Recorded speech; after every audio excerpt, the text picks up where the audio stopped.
Šį vakarą su Misteriu Saro rodome vieną labai paprastą, tačiau labai reikalingą dresūros pamoką. Kaip išmokyti šunį, kad jisai liktų vienoje vietoje, jeigu jį pasodinote ir nueinate, ką daryti, kad jis ten ir liktų. Kaip išmokyti tą komandą ir nuo ko reikėtų pradėti. Tai šita komanda yra labai paprasta. Pirmiausia, pasodinkite šunį ir duokite jam už tai skanuką. Vėliau pabandykite atitraukti ranką, bet tuo metu, kai atitraukite ranką, būtinai pasakykite komandą sėdėt.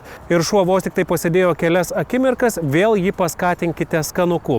Ir taip po truputį didinkite distanciją. Vėliau galite pasodinti šunį ir apeiti aplinkui jį arba nueiti bent porą metrų nuo jo ir vėliau grįžti bei paskatinti duoti jam skanuką.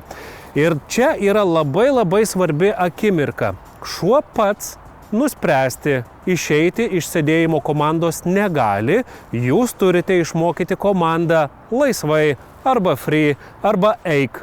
Ir tik tai po šios komandos šuo gali palikti vietą.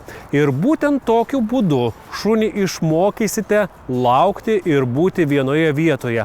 Taigi šuo supras, kada yra pratimo pradžia ir kada yra pabaiga. Jeigu vis tiek kyla klausimų ir yra neaiškumų, tuomet rašykite mums į mūsų Facebooką Gyvūnų pasaulis. Čia taip pat rasite praėjusių laidų dresūros pamokėles ir kitos naudingos informacijos. Sėkmės!